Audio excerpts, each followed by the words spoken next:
Dias Venturosos, capítulo 9. O Libertador.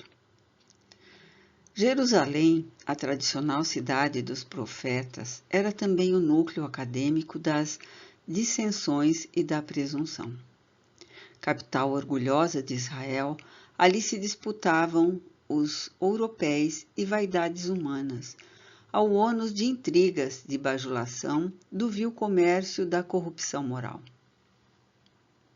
O templo soberbo no Monte Moriá deslumbrava pela imponência.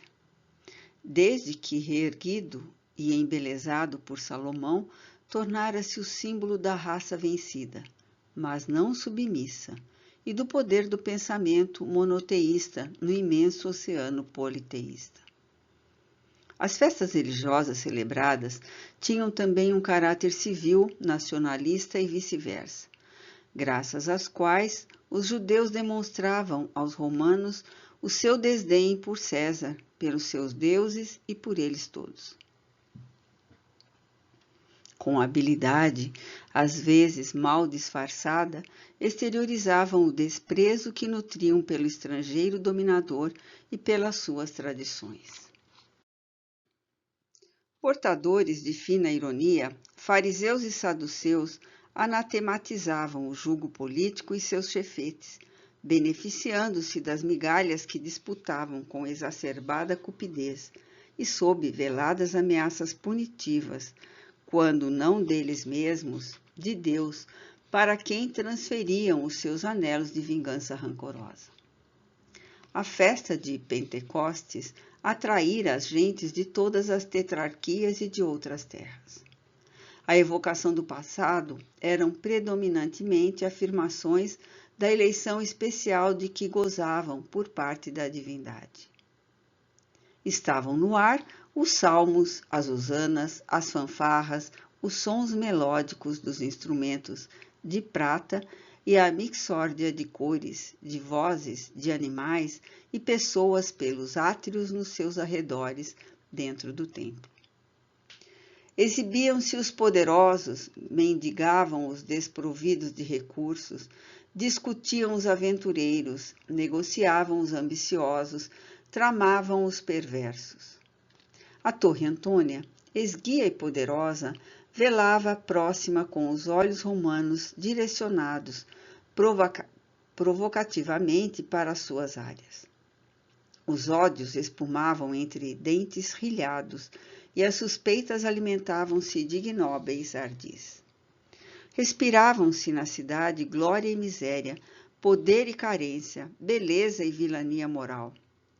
Fora dos muros, o jardim das oliveiras espreguiçava-se monte acima, assinalado pelo verde musgo das árvores venerandas, sobranceiras generosas. Ir a Jerusalém era sempre uma ambição máxima de todo israelita que vivesse em outras terras.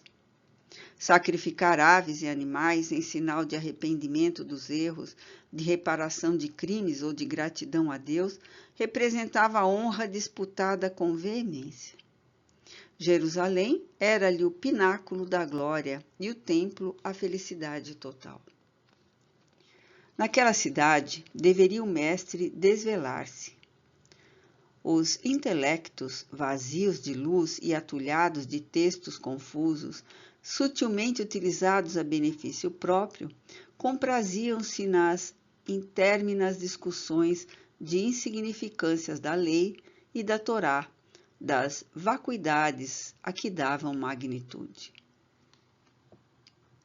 Essas pessoas eram profissionais da retórica inútil e dourada, as fomentadoras das perturbações sociais e político-religiosas. Fariseus que se celebrizaram pela pusilanimidade, ostentavam vestes brancas alvinitentes, que lhes não abafavam o odor de cadáveres vivos. Saduceus presunçosos desfilavam aparência púdica, arremetendo contra tudo na sua atormentada incredulidade. Nutriam-se de acusações permanentes e engalfinhavam-se em debates vigorosos, anelando pelo apedrejamento dos seus opositores. Ninho de serpentes perigosas aguardava o cordeiro matadouro infecto, esperava a vítima. Jesus o sabia, mas não se impressionava com eles, nem os temia com as suas exprobrações e aparências mentirosas. Mais de uma vez os enfrentara e desarmara.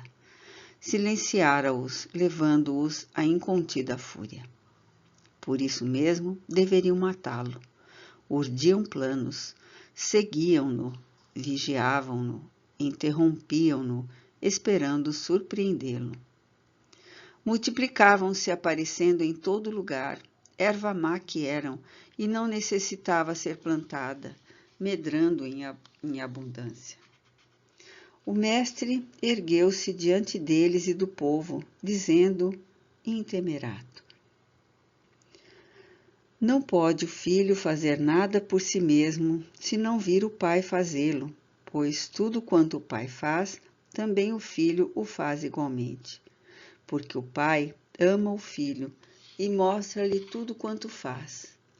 Mostrar-lhe-á obras maiores do que estas, de modo que ficareis admirados. Um grito rouquenho interrompeu-o.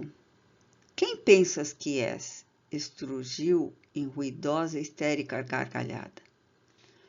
Sem oferecer-lhe importância, ele deu curso à revelação em paz. Assim como o Pai ressuscita mortos e lhes dá vida, assim também o Filho dá vida àquele que quer. O Pai não julga ninguém, mas entregou ao Filho o poder de tudo julgar, para que todos honrem o Filho como honram o Pai. Quem não honra o Filho, não honra o Pai que o enviou. Em verdade vos digo, quem ouve a minha palavra e acredita naquele que me enviou, nem a vida eterna e não incorre em condenação, mas passou da morte para a vida. Erguendo os punhos fechados e agitando-se, velho barbudo fariseu, confesso, descarregou o ódio. Blasfêmia! Ele blasfemou! Disse igual a Deus e até maior do que Deus, morte ao traidor. Murmúrios, imprecações, empurrões toldaram a paz do ambiente. Jesus ainda não havia terminado e com voz inalterada insistiu. Digo-vos que a hora vem, e é já, em que os mortos hão de ouvir a voz do Filho de Deus, e os que a ouvirem viverão. Assim como o Pai tem a vida em si mesmo, assim também concedeu ao Filho o ter a vida em si mesmo, e deu-lhe o poder de julgar por ser filho do homem. Ali estavam muitos cadáveres que respiravam. Eram mortos para a verdade e estavam ouvindo-a sem a entender, quando poderiam incorporá-la e viver. Mas havia outros mortos para os quais o Mestre falaria. Não vos admireis com isso, acentuou vigoroso, porque vai chegar a hora em que todos os que estão nos túmulos ouvirão a sua voz. Os que tiverem praticado boas obras sairão, ressuscitando para a vida, e os que tiverem praticado o mal hão de ressuscitar para a condenação. Eu nada posso fazer por mim mesmo. Conforme ouço, é que julgo, e o meu juízo é justo, porque não busco a minha verdade, mas a vontade daquele que me enviou. Novo alarido e interrupção. Levemo-lo ao poste das lapidações, berrou o truculento esbirro do sumo sacerdote. É passível o seu crime de morte sem julgamento. O julgamento está impresso na consciência de cada ser. Mesmo os mortos, ao despertarem na vida, não fugirão do estatuto divino que carregam em si mesmos. A sua defesa são as boas obras e a sua condenação as más. Jesus nada pode fazer, porquanto cada qual é o seu próprio juiz, seu acusador, seu defensor. A palavra viril, irretocável, prosseguiu explicando. Se eu desse testemunho de mim mesmo, o meu testemunho não seria considerado verdadeiro. Outro é o que dá testemunho de mim, e eu sei que o testemunho que ele dá de mim é verdadeiro. Vós mandastes emissários a João, e ele deu o testemunho da verdade. Não é de um homem que eu recebo testemunho, mas vos digo isto para que vos salveis. João era uma lâmpada que ardia e brilhava, e vós, por um momento, quisestes regozijar-vos com a sua luz. Mas eu tenho um testemunho maior do que o de João, pois as obras que o Pai me deu para consumar, essas mesmas obras que faço, atestam a meu respeito que o Pai me enviou. E o Pai que me enviou deu, ele mesmo, testemunho de mim. Nunca ouvistes a sua voz, nem vistes a sua face, e a sua palavra não habita em vós, porque não acreditais no que ele enviou.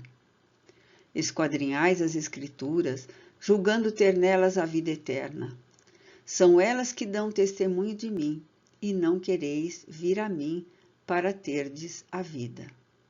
Não é dos homens que recebo a glória, mas conheço-vos e sei que o amor em Deus não existe em vós. Aquelas palavras penetraram os hipócritas como afiados punhais. Deus não lhes habitava a alma. Elogiavam-se reciprocamente e repartiam homenagens inúteis entre eles. Coroavam-se de folhas de louro mortas e de metais cinzelados também sem vida. Adornavam-se uns aos outros porque não acreditavam realmente na vida eterna. Tanto haviam mentido a respeito da imortalidade, da justiça de Deus, do seu amor, que ficaram áridos, sem fé, sem Deus. O silêncio fez-se sepulcral. Ele, então, agigantando-se mais, concluiu. Vim em nome de meu Pai, e não me recebeis, mas se vier outro em seu próprio nome, recebê-los-ei. Como podeis acreditar, vós que tirais a glória um dos outros, e não buscais a glória que vem de Deus? Não penseis que eu vou acusar-vos ao Pai, outro vos acusará. Moisés, em quem depositastes a vossa esperança. Se acreditasseis em Moisés, acreditaríeis em mim, pois ele escreveu a meu respeito. Mas, se não acreditais nos seus escritos, como acreditareis nas minhas palavras? Calou-se. Havia estupor nas faces macilentas, sorrisos nos rostos sofridos, alegria nos puros de coração, esperanças nos deserdados do mundo, que gritaram: Aleluia! Exultemos e ouçamo-lo, ele que conhece a verdade. De fato, Jesus não acusa jamais. Ele é todo amor. Porém, Moisés, a lei que todos conhecem, apontará no tribunal da consciência quem é justo e quem é criminoso. Jerusalém era a capital de Israel.